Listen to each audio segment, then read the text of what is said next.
Do you want to learn how to load the club like Ben Hogan and Sergio Garcia? Learn the pitfalls of doing it, but also the massive benefits you can get with your game if you decide you want to set the club and load the club like those two great ball strikers.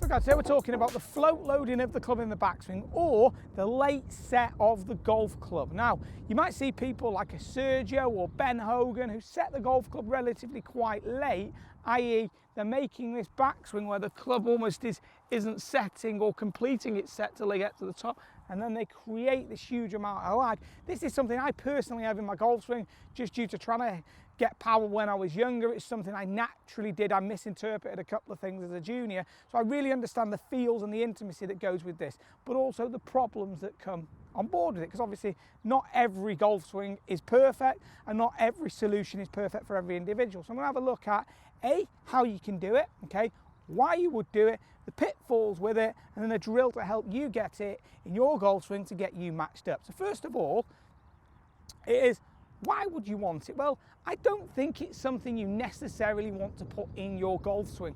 I don't teach it to people, okay?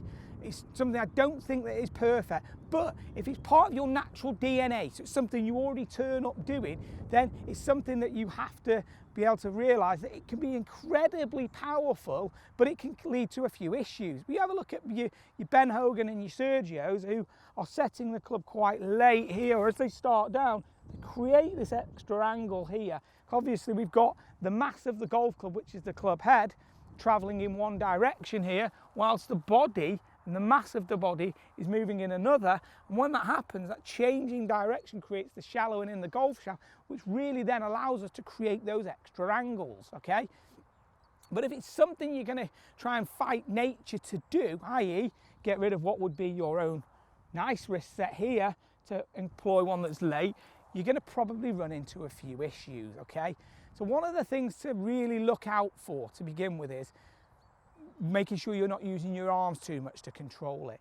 If you use your arms too much in this first move, okay, so they get behind the body right here, okay, what will happen is as those arms get behind the body, they'll set behind the body, and as you start down, this will lead you to being trapped. You can see my arms stuck behind me, okay? So therefore from here, I'm going to have this dreaded two-way miss, whereas if I keep turning, the club face is going to be open, I'm going to push it, so I have to stop and stall and use my hands, which could bring me in some left shots. So if you are using this movement, what the big thing you've got to make sure you're doing is you're balancing this first move together in everything's moving together as one unit. So the chest is starting the movement away, the club head can still lag behind the hands, and then it loads late, but the arms stay much more in front of the body at the top. Therefore the club can be delivered more in front of the body towards impact. So that's a real key thing, is making sure that everything is coming back as one unit and you're keeping those arms much more in front of the body. The second one that we need to have a look at is making sure that you're not starting that downswing too early with that lower body. If that lower body starts down before you've finished setting the club going back here, you're really upsetting the balance of the golf club and upsetting the flow. So you're obviously going to end up trapped, but your arms there are going to have speed up a lot to try and catch that club head back up. And this is something that I see with people when they get it incorrect. They think, I'm going to get it loaded and I'm going to really start down fast with that lower body to get this extra power. But what happens is that extra power that you're wanting to do is futile in the process you're trying to do it, because you're only going to leave the arms behind you and get trapped, or have to throw the hands to catch back up. So everything that you're going to gain from setting it late, i.e. this extra energy coming down, you're going to lose because you're upsetting kind of the forces and the balances and the nature of what the golf club is doing. The third one is that I see people, this is my biggest fault, so I am totally on board with how this one feels for you, okay, is as I get towards the top here and I get my back, sometimes start to lean forward here. Now the problem is now I've got steep shoulders and a steep angle in the club. So now all of a sudden I've got this angle to try and get rid of, and my shoulders are way in front. I'm exaggerating this as a motion, but therefore it means you have to sort of feel like you're going to back out underneath it. So it means that you can be struggling a little with distance control. You can hit some iron shots that are absolutely ripped, but go 10 yards further than you want them to, you know, which if we're talking about a driver, going 10 yards further, brilliant. Who don't want to hit 10 yards further with a driver every now and again? But with an iron, what we're looking at is this is a precision tool. We want to control distance. We're looking at how accurate we can get this next to the flag. So if I've got something where this is going forwards, I need to be careful. So the key here is making sure that that downswing starts from the ground up.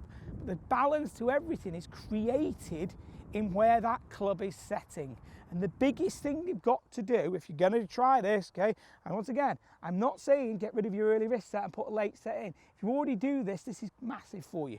You've got to make sure those arms are in front of the body here. So as that club is still setting, as you're coming down, you've got space. If you don't have space but you have angles, you're in trouble because you've now got to find room to release it, okay? But if you've got the room here and the angles, everything can come through together. Now, when you've got a lot of angle coming in, okay, which you're going to get more of if it's loaded late, okay, so if it's loading late here, still loading in, and then coming down, that mass of the golf club's still settling down, so the weight's moving forward, which creates more angle in the wrist just due to natural geometry. What will happen from here is I've got more angle, so I therefore will be hitting more down on an angle of attack, off like a TrackMan number if you like, okay? So therefore I'm going to have to go more left through impact. So if you see your divot starting to curve a bit more to the left, don't panic and think this is a problem. This is good, because what we need is, if I am hitting more down, I need to hit more left to square the face, okay? So when you see these guys, your Sergios, your Hogans, who are getting the club to exit more around this way, that's because that's what they need to do due to the late nature of the club coming in, okay? That is the big bit, okay, of the final bit of all of it. Now, like I say, if this is something you really want to try and employ in your game, okay, and I'm not for one moment suggesting you have to do it, what we're going to do is have this very simple little drill where we're only doing half swing. Taking it back here, I'm going to feel like the club head stays still as I start turning the body. So kind of this old school kind of lag takeaway. So feel it loading, start down, feel the angles are here, and I can rotate through, and I'm making sure that the club exit left. It'll feel quite strange to start with to do this because you're going to feel that the club's loading a lot. So from this position here, the idea is going to be that I'm going to feel this load, okay? So feel a little load back, and then as I feel it loading in, on the way through, rotate that body. So there's the load, okay? So I felt I turned right through here, hold those angles, turn left, nice little low shot. And the ball will come out quite low and penetrate because you're hitting it with less dynamic loft, because obviously the club is coming through more in this direction. So a little takeaway drill there if you want to employ this movement.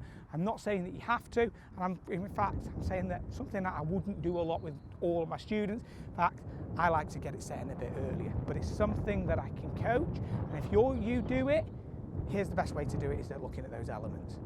If you haven't subscribed to the channel, please do so. Hope you've enjoyed the video. Thanks for watching, and talk with you again very soon.